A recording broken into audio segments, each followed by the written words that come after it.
A cup of holy water, a cup of poison. Choose correctly, and you ascend to heaven. Choose wrongly, and you descend to hell. This is a game that no one has ever beaten.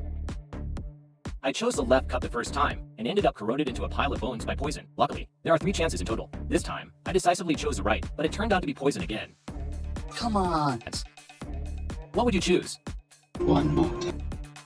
This was when Zihei from the upper bunk also got attracted to the game, curiously asking what Andy would choose. But he only gave a cold look. Then he controlled the mouse, directly running into the giant's eye socket. He chose to kill the giant. Zihei was terrified by Anne's gaze. You lose. Choose violence. At that moment, the lieutenant in the control room felt chills, but the colonel beside him was quite pleased. He's perfect. This game that no one has ever beaten is actually designed by the military to evaluate human psychological states. 50 years ago, an alien race known as the Zerg suddenly attacked Earth. Humanity was nearly wiped out. Luckily, a fleet commander discovered the weak point of the Zerg's mothership and perished with it. Thus, they defeated the Zerg invaders, but the Zerg threat remains daunting. Humans have found the Zerg's base far beyond light years. The story is, their fleet there is tens of times larger than the last invasion. To prevent future threats, the International Fleet immediately launched a child commander program because children's minds are more agile and more adaptable. Surely, they would find the most powerful commander ever. They scoured the globe for high IQ children, training them daily through strategic simulation games with targeted exercises. Soon, the colonel found the genius of all geniuses, Andy. In terms of strategy, he had an almost perfect mind, never once defeated in training camp. What Andy didn't expect was to be inexplicably expelled one day. While confused, he was ruthlessly bullied by a recent opponent, and he originally wanted to follow the principle of retreating happily. But the bully's arrogance forced him to fight back without giving the bully any chance to resist. Anne's terrifying gaze also scared off the bully's lackeys. But what Andy didn't know was that his every move was being monitored. His expulsion was also part of the colonel's plan. He wanted to see how Andy would handle adversity. When Andy returned home, the colonel and lieutenant visited that night. Andy was taken by the colonel and, along with other chosen children, boarded a rocket ship, heading to the Battle Academy in space. During the flight, the colonel praised. Naturally, other students were displeased. Tensions flared effectively. Once at the academy, Andy was isolated, but he knew it was another test from the colonel. So in the following training sessions, he actively communicated with his peers and took the lead in expressing their concerns to the strict instructors on their behalf. These actions were quietly noticed by his peers in class, and he toned down his brilliance, passing up chances to stand out so others could shine instead. These moves gradually earned him their approval. The time had come. The lieutenant wanted to use a game to assess his psychological state. 1 cup is poison. 1 cup is not. Guess right, and I'll send you to Wonderland. No matter how you choose in this game, it always results in poison. So far, no one has died from it. This made Andy decide to break the rules and make a choice no one had ever made before. Kill the referee, then the victory is his. The lieutenant worried. Andy's mindset was too violent and might be a problem, but the colonel was satisfied. So, as an exception, Andy was promoted early to an official team, the Salamander Squad. But the captain of Salamander was an extremely arrogant person. She disliked the newcomer and gave him a hard time. Only a girl named Lily was friendly to him. She privately took time to personally guide Andy. When the captain found out, she was even angrier. She felt her authority was challenged and warned Andy again to behave. When it came time for the ranking trial, the captain even forbade Andy from participating. He could only watch from the sidelines, but not long after the trial began, Salamander quickly fell behind. Seeing defeat was imminent, Andy couldn't hold back any longer. He had already identified the enemy's weakness while observing from the sidelines. He rushed into the trial arena to save Lily and asked her to launch him. Then, using his analysis of the situation and his sharp instincts, he turned the tide. In the control room, the colonel watched the scene and became even more convinced that Andy was the perfect choice for commander. However, the Salamander captain felt utterly humiliated. That night, she cornered Andy in the shower, seeking revenge. Unexpectedly, an unexpected event occurred after he cleared the game. A pile of dead leaves transformed into a giant moth. His dark eyes locked with ends from beyond the screen. At that moment, Andy didn't realize this was the Zerg Queen. After a tense standoff, the moth turned into the image of Anne's sister. Then, it guided him all the way to an abandoned spaceship. Then the mouse also transformed into Andy. The red carpet suddenly turned into a giant snake and attacked. After subdue, in an instant, his sister morphed into his abusive brother. This scene terrified Andy. The lieutenant, monitoring the game's changes, believed that Anne's mental state had deteriorated. Because the game changes according to the player's mental state. But the colonel ignored this, as bad news had just arrived from the front line. The Zerg were becoming restless again, and might launch an invasion at any time. Anne's rapid development had become urgent. So he sought Andy directly, and told him to form his own team. What if I get members who don't fit in? make them fit. Andy chose his classmates from the academy, but just as they were getting familiar with the rules, they received their first trial at dawn, and their opponents were the veteran teams. When the team arrived at the trial arena, they noticed the doors were already open, which meant the enemy team was already inside and had set up an ambush. With fewer numbers and the element of surprise against them, conventional strategies would no longer work, so Andy sent a teammates as bait, knowing that one team must be hiding at the door.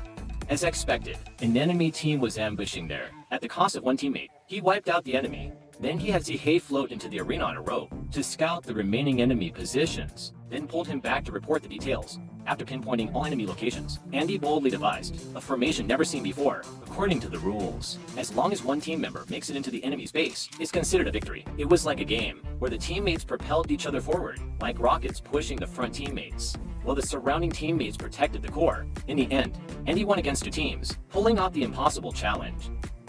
But this only made the Salamander captain even more humiliated.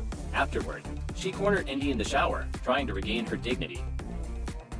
Unexpectedly, Andy subdued her in one move. This made the captain feel humiliated again.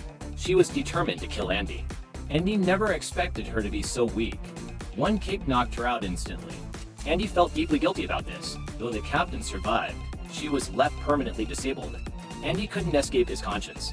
He immediately asked the colonel to withdraw from school. The colonel didn't want to lose such a promising talent. Almost the fate of humanity was placed on his shoulders. Helplessly, the colonel brought Andy back to Earth and sought out N's sister to persuade him. His sister was closest to him. She could immediately see N's true feelings. She knew that the colonel had placed the hope of all humanity on his shoulders. The pressure and responsibility were too much for someone his age to bear. That was the real reason he wanted to quit. Seeing his beloved sister, Andy realized that if everything he cared about might disappear. So he set off again. But this time, the colonel didn't take him back to the Space Battle Academy. He directly brought him to the distant Human Expedition Front. This was a planet near the Zerg homeworld, and the command center for the Human Expedition Fleet. N's final training and exam would take place here. If he passed, he would officially become the commander-in-chief.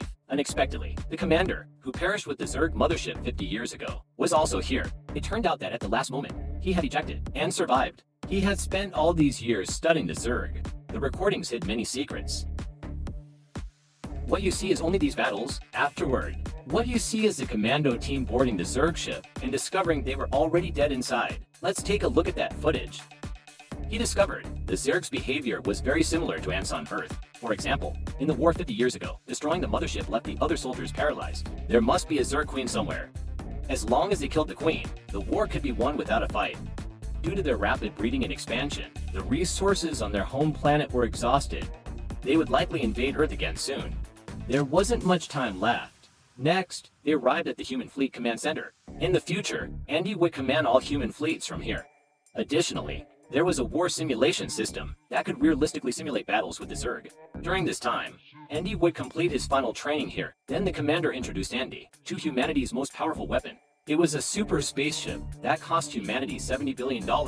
Its firepower was enough to destroy a planet, but it had a fatal weakness. Each charge took a long time, so it had to be used cautiously in war. The first simulated battle began soon. Andy, as commander-in-chief, had to command hundreds of thousands of ships. These ships were divided into dozens of squads. Each squad had a deputy commander assisting Andy. In most simulations, Andy effortlessly defeated the Zerg armies. But as the difficulty increased, Andy, focusing too much on details, began to struggle. He suffered his first defeat. The former commander was furious and scolded him harshly. In real combat, this could mean the extinction of humanity. With no time for mistakes, the colonel announced that tomorrow's training would be the last and hardest test. Success meant entering real battle. Failure meant packing up and leaving. But Annie didn't know. To keep him focused without distractions, they hid a terrifying truth from him. Andy and his dragon squad gave their all. The human leaders all gathered to watch. This time, the simulated battlefield was the Zerg homeworld, but then, a puzzling sight occurred. The Zerg mothership was hovering before the planet, motionless. Andy hesitated to issue orders. Only after his teammates urged him did he begin the attack. He first commanded some fighters to launch suicide attacks. Then, when the Zerg gathered to protect the mothership, he ordered the planet destroyer to wipe them out in one blow. As the light tore through, the entire Zerg army vanished. Andy sensed something was off. It couldn't be over so easily. When he activated the thermal map, he discovered that Zerg fleets were massing on the home planet. Then, countless Zerg swarmed out in full force. Their numbers were incalculable. The planet destroyer needed 90 seconds to recharge. By then, the Zerg could destroy it. Seeing the enemy targeting the mothership carrying the planet destroyer, Andy ordered all fighters to form a shield, protecting the mothership. Then, he made a decision that shocked everyone. He decided to destroy the Zerg homeworld. This required enough distance and time, and he had to break through the Zerg forces and clear the fighters around the planet destroyer. It seemed impossible, but Andy was determined, and the team followed his orders. They kept changing formations to protect the planet destroyer. After sacrificing many fighters, they finally reached the necessary distance. As the fighters around the planet destroyer cleared the way, it was fully charged. Everything was calculated perfectly. A massive beam shot into the planet's core, piercing it. Fire spread rapidly, covering the planet. Soon, the Zerg homeworld was a dead planet. Andy had barely won the battle. All the team members hugged each other, but then they noticed the simulation screen showed the hellish scene on the Zerg homeworld. Logically, this shouldn't have been possible. That's when the Colonel revealed the truth. Congratulations, you defeated them. It's all over. It's all over. There was no game. The battles were real.